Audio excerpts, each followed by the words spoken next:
ছাত্ররা, আশা করি তোমরা ভালো আছো, ঘরে থাকবে আর ঘরে থেকে পড়াশোনা করো।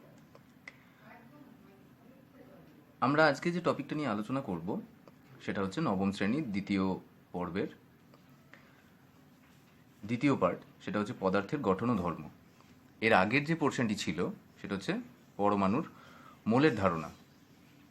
মোলের ধারণা প্রথম অধ্যায়ে অর্থাৎ প্রথম পর্বে শেষ হয়ে গেছে। এখন দ্বিতীয় যে অধ্যায়টি রয়েছে সেটা হচ্ছে পদার্থের গঠন ও ধর্ম, যাকে ইংরেজিতে বলে ম্যাটার, স্ট্রাকচার অ্যান্ড প্রপার্টিজ। এবার এই অংশটি পড়তে গেলে আমাকে কিছু সাব ইউনিট অর্থাৎ উপ একক দেখতে পাবো। একটা হচ্ছে চাপ ও ঘাত, দ্বিতীয়ত আমরা দেখতে পাবো বা আমরা পড়ব প্লবতা ও আর্কিমিডিসের নীতি, তৃতীয়ত আমরা পড়ব বস্তুর ভাষণ এবং নিমজ্জন, তারপরে আমরা পড়ব ঘনত্ব এবং আপেক্ষিক গুরুত্ব। এই উপ এককগুলিকে আজকের বিষয় নিয়ে আলোচনা করা হবে এবং সেই সংক্রান্ত কিছু প্রশ্ন বা কিছু প্রশ্ন উত্তর আমরা আলোচনা করে নেব। তো পদার্থের গঠন ও ধর্ম জানতে গেলে এই গঠন ও ধর্মের মধ্যে প্রধান একটি উপাদান হলো চাপ ও ঘাত। তো সেক্ষেত্রে আমরা বলতে পারি যে চাপ কি? চাপ হলো এক প্রকার প্রযুক্ত বল, অর্থাৎ একক ক্ষেত্রফলের উপরে প্রযুক্ত বলকে বলা হয় চাপ। অর্থাৎ আমরা যদি এরকম একটা একক ক্ষেত্রফল দেখি এবং তার উপরে যদি প্রযুক্ত বল প্রয়োগ করা হয়, তাহলে দেখা যাবে যে এই প্রযুক্ত বল একক ক্ষেত্রফলের ওপরে যে প্রযুক্ত হচ্ছে তাকে বলা হয় চাপ। এখন চাপের সূত্র হচ্ছে চাপ ইজ ইকুয়াল টু বল বাই ক্ষেত্রফল। অর্থাৎ চাপ আমরা কিভাবে পরিমাপ করতে পারি না, চাপের পরিমাপ হলো প্রযুক্ত বল বাই যে ক্ষেত্রফলের ওপরে বলটি প্রযুক্ত হচ্ছে তার ভাগফল। এক্ষেত্রে চাপের একক কি হতে পারে? সিজিএস পদ্ধতিতে চাপের একক হবে ডাইন পার সেন্টিমিটার স্কোয়ার, আর এসআই পদ্ধতিতে চাপের একক হবে নিউটন পার মিটার স্কোয়ার, যাকে বলে পাস্কাল। এর মাত্রা সংকেত কি হবে? ml t-2 by L square. এখন আমরা যদি তরলের চাপ নিয়ে আলোচনা করি, এই তরলের চাপের ক্ষেত্রে আমরা দেখব, তরলের চাপ নিয়ে যদি আমরা আলোচনা করি তাহলে দেখব যেকে একটি এক্সপেরিমেন্টের সাহায্যে আমরা ব্যাখ্যা করতে পারি। কি না, একটা স্বচ্ছ কাঁচের পাত্র নিয়ে তার মধ্যে যদি এই পরিমাণ জল ভরা হয়, তো এবং তার মধ্যে যদি এরকম 3টে ফুটো করা হয়, সেই ফুটোগুলো ওপেন করলে দেখা যাবে যে সর্বাধিক ওপরের যে ফুটোটা তার থেকে জল এরকম একটা ফ্লোতে যদি পড়তে থাকে,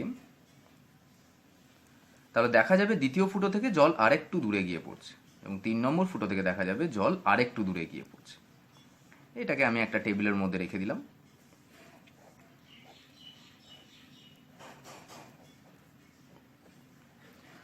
তাহলে এর থেকে বোঝা যায় কি না, উচ্চতা বাড়ার সঙ্গে সঙ্গে জল, অর্থাৎ উচ্চতা বাড়ার সঙ্গে সঙ্গে চাপ কমতে থাকে।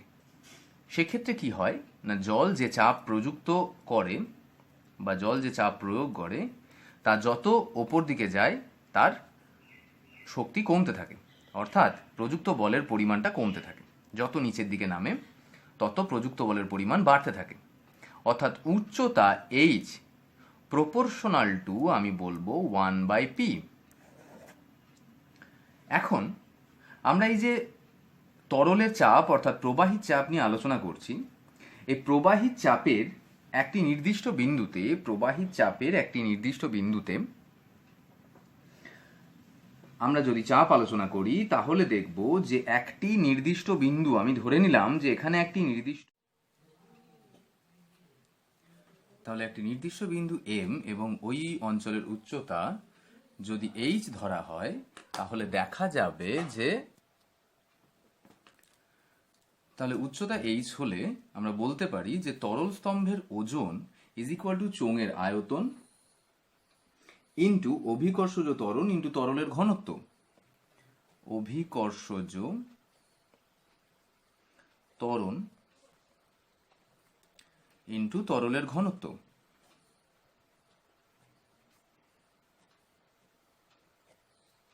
অর্থাৎ এক্ষেত্রে আমি বলতে পারি যে is equal to A into H into rho into G. অর্থাৎ এ এইচ তরল চোঙের আয়তন, রো তরলের ঘনত্ব এবং জি অভিকর্ষজ ত্বরণ। সুতরাং এক্ষেত্রে আমার এই যে ইকুয়েশনটা আসছে সেক্ষেত্রে আমি বলতে পারি কি না, P is equal to H into rho into G. অর্থাৎ P is equal to H rho G, অর্থাৎ তরলের ক্ষেত্রে যে কোনো বিন্দুতে চাপ is equal to H into rho into G, অর্থাৎ ওই তরলের উপরিতলের উচ্চতা থেকে সেই বিন্দু পর্যন্ত যে উচ্চতা এবং ওই বিন্দু পর্যন্ত উচ্চতার ছাড়াও ওই তরলের ঘনত্ব ইন্টু অভিকর্ষজ ত্বরণ, সেই পরিমাণটিকে আমরা বলা হয় যে তরলের প্রযুক্ত চাপ। এখন একটি অঙ্কের কথা আমরা যদি আলোচনা করি, তো অঙ্কটি যদি এরকম হয়,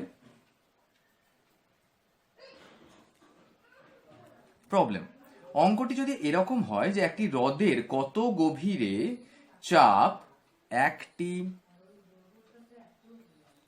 হ্রদের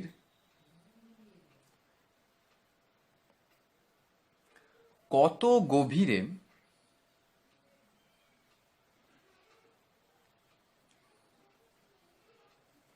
চাপ বায়ুমণ্ডলীয় চাপের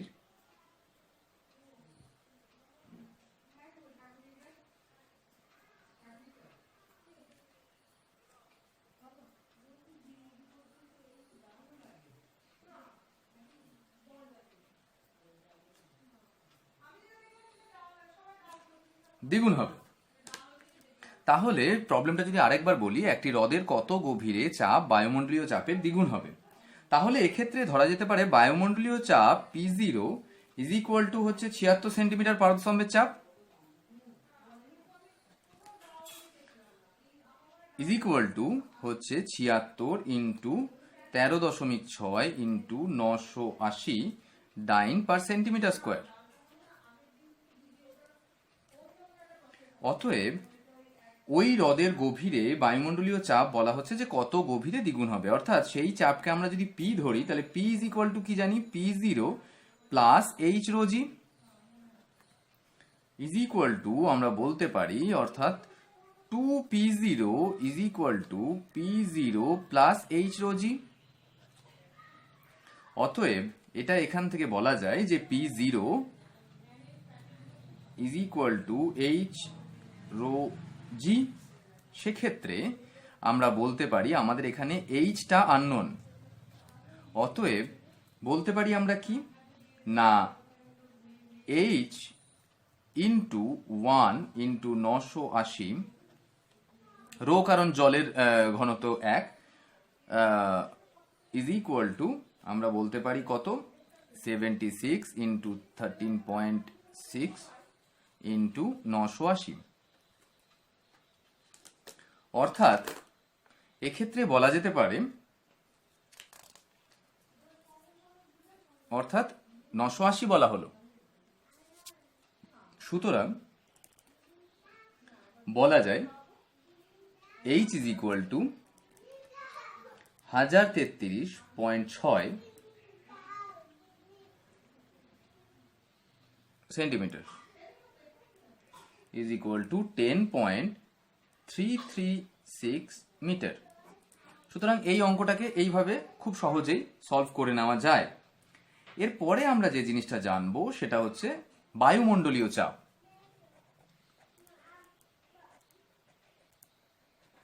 এরপরে আমরা যেটা জানবো সেটা হচ্ছে বায়ুমণ্ডলীয় চাপ। এক্ষেত্রে এই বায়ুমণ্ডলীয় চাপের ক্ষেত্রে আমরা দেখতে পাই যে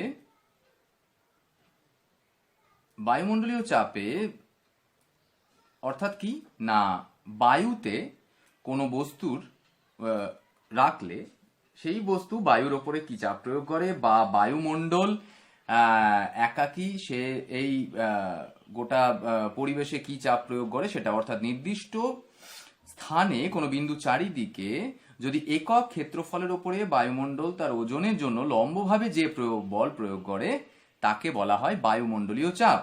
প্রমাণ বায়ুমণ্ডলীয় চাপ হলো সমুদ্রপৃষ্ঠে 45 ডিগ্রি অক্ষাংশে 0 ডিগ্রি সেন্টিগ্রেড উচ্চতায় 76 পারস্তম্ভ চাপের সমান, অর্থাৎ ব্যারোমিটার যন্ত্রের সাহায্যে বায়ুমণ্ডলীয় চাপ মাপা হয়ে থাকে। এক্ষেত্রে আমরা দেখতে পাই যে প্রমাণ বায়ুমণ্ডলীয় চাপ যদি অর্থাৎ স্ট্যান্ডার্ড প্রেসার অর্থাৎ প্রমাণ বায়ুমণ্ডলীয় চাপ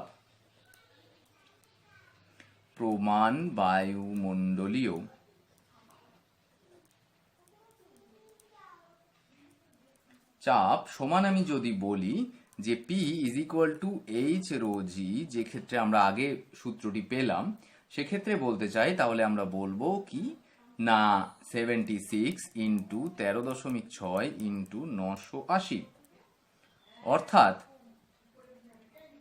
সমান 1.01325 ইন্টু এটা 980.6 হলে বেটার ইন্টু 10⁻6 ডাইন পার সেন্টিমিটার স্কোয়ার। এখন এই বায়ুমণ্ডলীয় চাপ থেকে অর্থাৎ প্রমাণ বায়ুমণ্ডলীয় চাপ কথাটা বলা ভুল হবে, এক্ষেত্রে বলা যেতে পারে যে প্রমাণ বায়ুমণ্ডলীয় চাপকে আমরা যদি ক্যালকুলেট করতে যাই বা পরিমাপ করতে যাই তাহলে তার পরিমাণ হবে, এখানে আমরা সেটাকে প্রমাণ করলাম। এখন এই বায়ুমণ্ডলীয় চাপকে আমরা কিভাবে পরিমাপ করতে পারি, সেই পরিমাপক যে যন্ত্রটি তার নাম হলো ব্যারোমিটার। এখন এই ব্যারোমিটারের একটা ছবি আমরা যদি দেখতে চাই তাহলে ব্যারোমিটারের ছবিটা এরকম দেখতে হয়।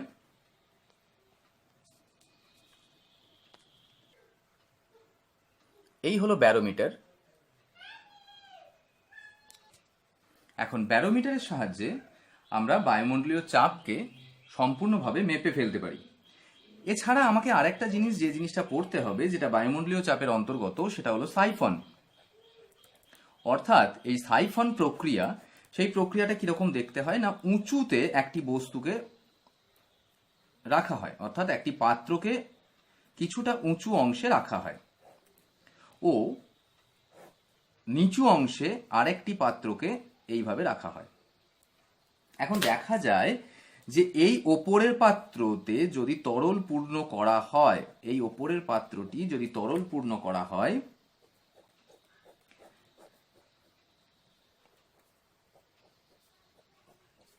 এবং নিচের পাত্রটি যদি ফাঁকা থাকে এবং এই ওপরের পাত্র থেকে একটি নলকে আমি যদি নিচের পাত্রের সঙ্গে সংযুক্ত করতে পারি, তাহলে দেখা যায় যে এই তরল এই ওপরের এই নলের মাধ্যমে নলটিকে যদি তরল পূর্ণ করা হয়, সেই তরলপূর্ণ নলটির মধ্যে দিয়ে এই ওপরের পাত্র থেকে তরলটি নিচের পাত্রতে আসে। এই যে প্রক্রিয়াটা, এই প্রক্রিয়াটাকে বলা হয় সাইফন প্রক্রিয়া। আমরা যদি এক্ষেত্রে বলে থাকি যে সাইফন হলো এমন একটি ব্যবস্থা যার সাহায্যে বায়ুমণ্ডলীয় চাপকে কাজে লাগিয়ে নাড়াচাড়া না করে কোনো পাত্র থেকে তরলকে অপেক্ষাকৃত নিচু জায়গায় স্থানান্তরিত করা যায়। এক্ষেত্রে সাইফনের ব্যবহারিক প্রয়োগ কি হতে পারে? সাইফনের সাহায্যে বড় ব্যারেলের মধ্যে থাকা পেট্রোল বা ডিজেলকে ছোট পাত্রে স্থানান্তরিত করা যায়। এছাড়া শৌচাগারে সক্রিয় ফ্লাশ যে পদ্ধতি, সেক্ষেত্রে সাইফনকে ব্যবহার করা যেতে পারে। এরপরে আরেকটি প্রক্রিয়া আমাদের পড়তে হবে, সেটা হচ্ছে তরলের সমোচ্চশীলতা ধর্ম। তরলের সমোচ্চশীলতা ধর্ম।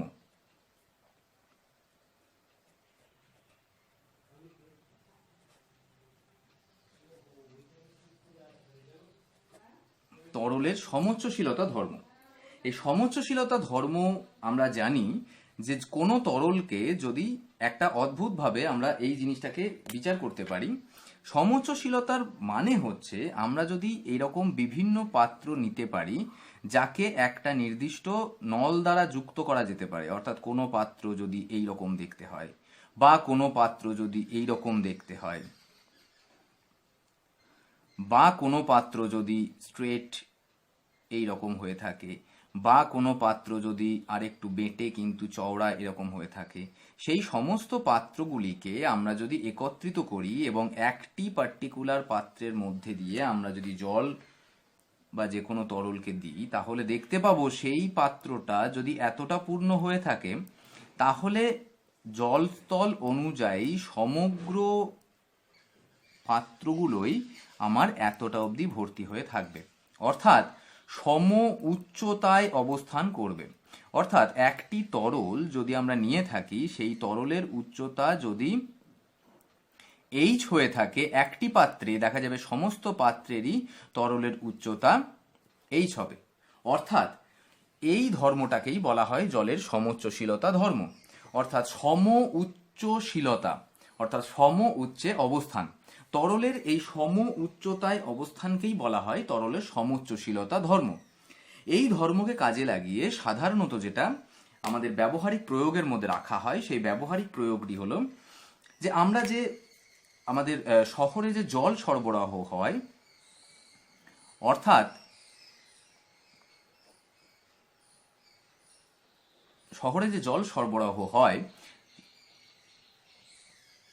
সেই জল সরবরাহের যে বড় ট্যাঙ্ক করা হয়, উঁচু ট্যাঙ্ক, সেই ট্যাঙ্ক থেকে আমাদের যে সমগ্র বাড়িগুলোতে জল সাপ্লাই হয়, সেই প্রক্রিয়াটি কিন্তু জলের এই সমোচ্চশীলতা ধর্মকে কাজে লাগিয়ে প্রস্তুত করা হয়ে থাকে। এখন এই সমোচ্চশীলতা ধর্মকে আমরা যদি আরো বিস্তারিতভাবে দেখতে পাই, তাহলে বলা হতে পারে যে এই সমোচ্চশীলতা ধর্ম উঁচু স্থান নিচু স্থানকে অপেক্ষা করে না। অর্থাৎ ওপরের ট্যাঙ্ক যদি সঞ্চিত জল পাইপের মাধ্যমে অপেক্ষাকৃত নিচু স্থানে, অর্থাৎ বাথরুম, বেসিন, রান্নাঘরে সরবরাহ করা হয়, এই ধর্মই কিন্তু গ্রামগঞ্জে, শহরে জল সরবরাহের কাজে ব্যবহৃত হয়। এরপরে আমার যে সাব ইউনিটটি রয়েছে, সেই ইউনিটটি হচ্ছে প্লবতা এবং আর্কিমিডিসের নীতি, অর্থাৎ প্লবতা ও আর্কিমিডিসের নীতি।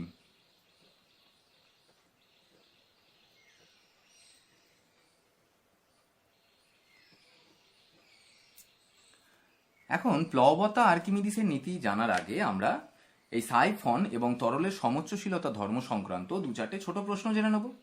কি প্রশ্ন হতে পারে সাইফন থেকে? সাইফন থেকে প্রশ্ন হতে পারে যে সাইফন প্রক্রিয়াটি বিস্তৃত ব্যাখ্যা করো এবং চিত্র সহকারে। এক্ষেত্রে তরলের সমোচ্চশীলতা ধর্মর আমার কি ধরনের প্রশ্ন হতে পারে? তরলের সমোচ্চশীলতা ধর্মর একটি ব্যবহারিক প্রয়োগ লেখো, কি দুটি ব্যবহারিক প্রয়োগ লেখো। এছাড়া কি হতে পারে? তরলের সমোচ্চশীলতা ধর্মটি ব্যাখ্যা করো চিত্র সহকারে। এছাড়া এই অংশের পরে যে প্লবতা এবং আর্কিমিডিসের নীতি আমাদের জানতে হবে, প্রথমেই আমাদের জানতে হবে কি না প্লবতা কাকে বলে বা প্লবতা কি। তাহলে প্লবতার সংজ্ঞা যদি আমরা জানতে চাই, তাহলে সেটা হচ্ছে যে এর যে সংজ্ঞাটা আমরা দিতে পারি,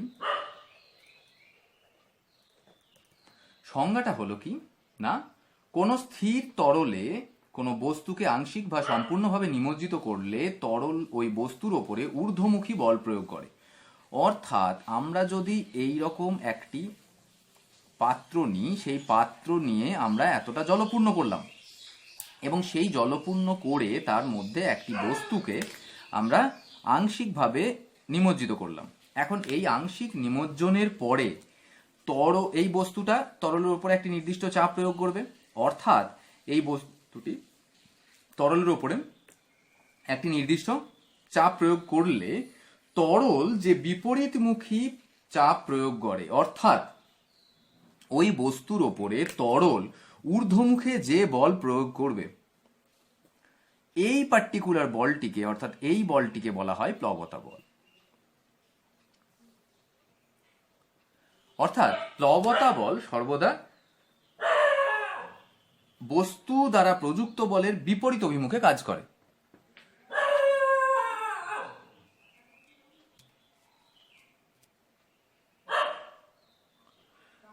এখন এই বিপরীত অভিমুখে কাজ করার জন্য,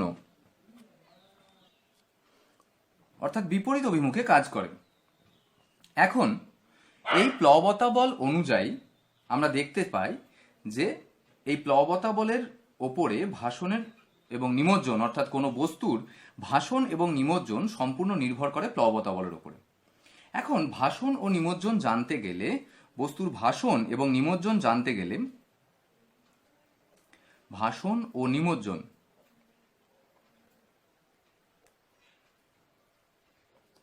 এই বস্তুর ভাসন ও নিমজ্জন জানতে গেলে আমাদের জানতে হবে ভাসন ও নিমজ্জনের কিছু শর্ত রয়েছে, অর্থাৎ প্রধানত 3টি শর্ত।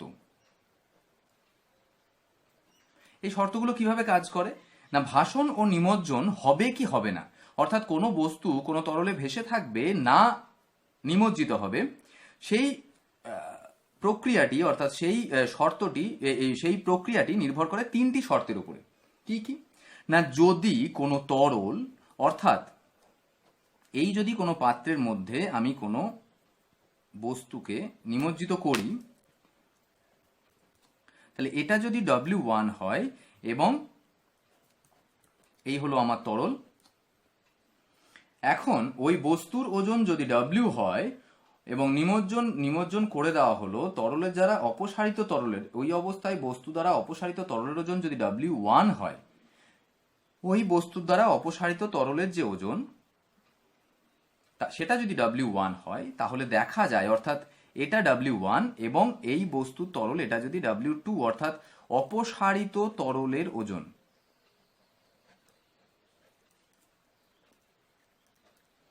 অপসারিত তরলের ওজন যদি W2 হয়, তাহলে দেখা যাচ্ছে যদি W1 যদি গ্রেটার দ্যান W2 হয়, অর্থাৎ এটা শর্ত 1 নম্বর শর্ত কি না, যদি W1 যদি গ্রেটার দ্যান W2 হয় তবে বস্তু তরলের মধ্যে পড়ে থাকবে, অর্থাৎ বস্তুটি তরলের মধ্যে ডুবে যাবে।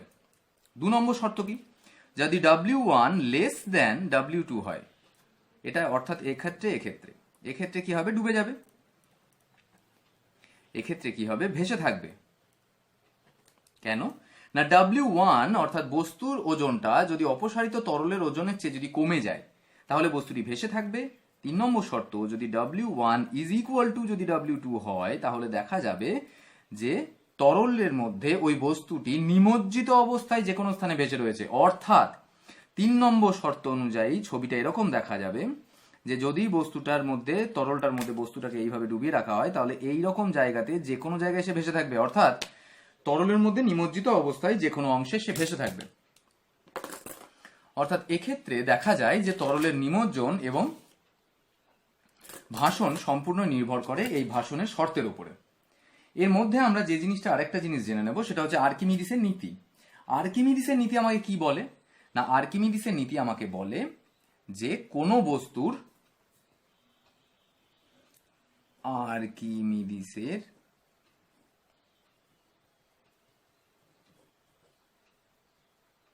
নীতি, আর্কিমিডিসের নীতি অনুযায়ী আমরা কি জানি না, কোনো বস্তু তার সম আয়তন তরলকে অপসারিত করে, অর্থাৎ কোনো একটি বস্তুকে যদি একটি তরলে নিমজ্জিত করা হয়, তাহলে সেই বস্তুটি ওই তরলের, এরকমভাবে যদি কোনো তরলে আমি বস্তুটিকে নিমজ্জিত করি, তাহলে দেখা যাবে যে ওই বস্তুটা অর্থাৎ যে বস্তুটিকে আমি তরলে নিমজ্জিত করলাম, সেই বস্তুটির যা আয়তন সেটা যদি V হয়, বস্তুটির আয়তন যদি V হয়, তাহলে দেখা যাবে যে ওই বস্তুটি ওই পরিমাণ তরলকে অপসারিত করছে। এখন এই অপসারণ এবং বস্তুর ভাসন এবং নিমজ্জন এবং আর্কিমিডিসের নীতি এই সংক্রান্ত বেশ কিছু সমস্যা আমরা আজকের অনুশীলনের শেষে আমরা বেশ কিছু অনুশীলনীর মাধ্যমে দেখে নেব। এরপরে আমাকে যে জিনিসটা পড়তে হবে সেটা হচ্ছে ঘনত্ব এবং আপেক্ষিক ঘনত্ব। ঘনত্ব ও আপেক্ষিক ঘনত্ব।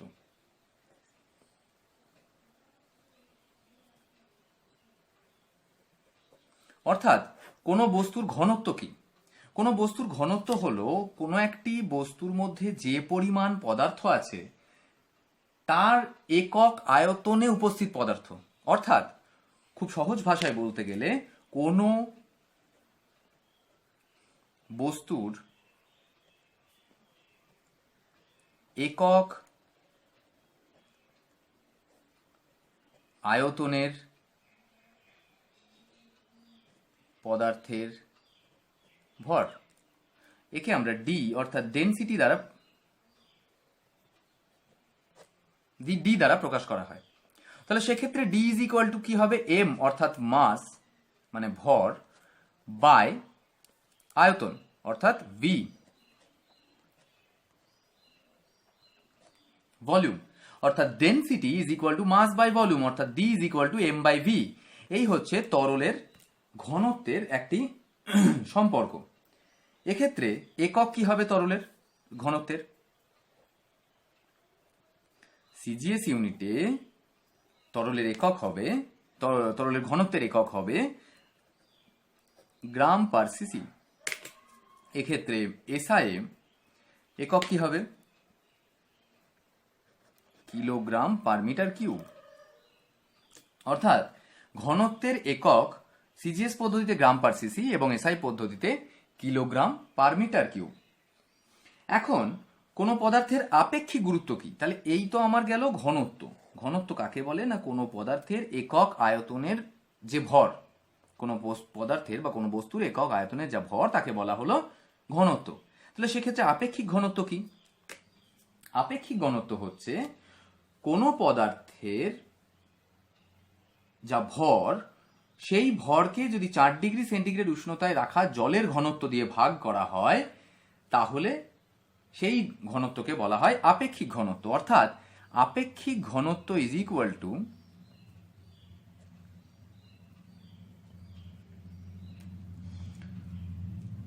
পদার্থের ঘনত্ব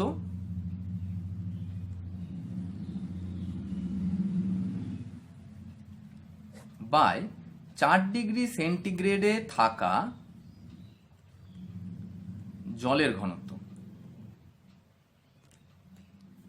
অপরভাবে আরেকটাও বলা যায় যে খুব সাধারণ ভাষায় পদার্থের ভর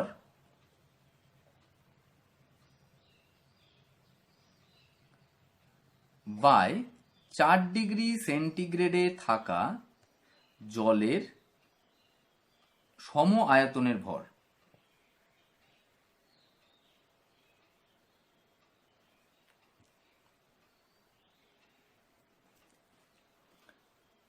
তাহলে একে বলা হলো আপেক্ষিক ঘনত্ব। এখন আরেকটি আপেক্ষিক ঘনত্ব সংক্রান্ত যদি আমরা একটা ছোট্ট উদাহরণ তুলে ধরি তাহলে বলা হয় যে আপেক্ষিক ঘনত্ব কিংবা আপেক্ষিক গুরুত্ব এই দুটি কিন্তু সমজাতীয় অনুপাত, রাশির অনুপাত। অর্থাৎ এদের কোনো একক হয় না। অর্থাৎ আপেক্ষিক ঘনত্বের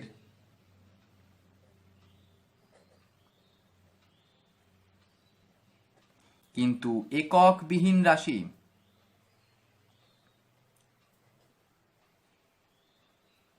অর্থাৎ আপেক্ষিক ঘনত্ব সর্বদা এককবিহীন।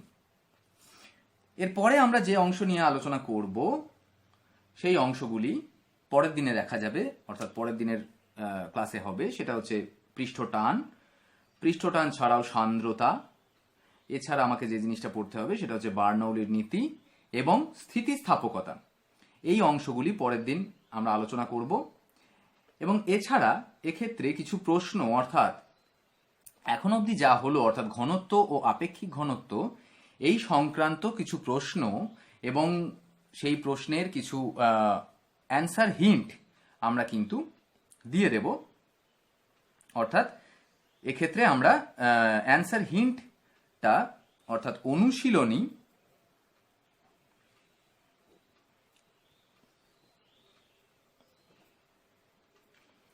অর্থাৎ যে অনুশীলনীগুলো আমরা পড়তে চলেছি সেই অনুশীলনীগুলি, অর্থাৎ অনুশীলনী ও তার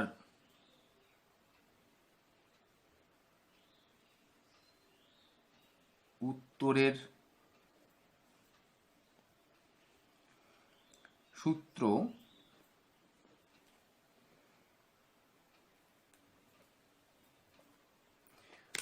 আমরা পিডিএফ আকারে, অর্থাৎ আমাদের যে সাইট করা হয়েছে সেখানে পিডিএফ আকারে দিয়ে দেওয়া হবে। ছাত্রদেরকে বলা হচ্ছে যে সেই উত্তরগুলি নিজেদের খাতায় নির্দিষ্ট সময়ে করে, অর্থাৎ এই অংশগুলি নিজেদের বই থেকে বা নিজেদের যে সমস্ত পাঠ্যপুস্তকগুলি রয়েছে সেগুলি থেকে পড়ে এই অনুশীলনীর উত্তরগুলি করে ক্লাসে যখন ক্লাস শুরু হবে সেক্ষেত্রে দেখাতে হবে।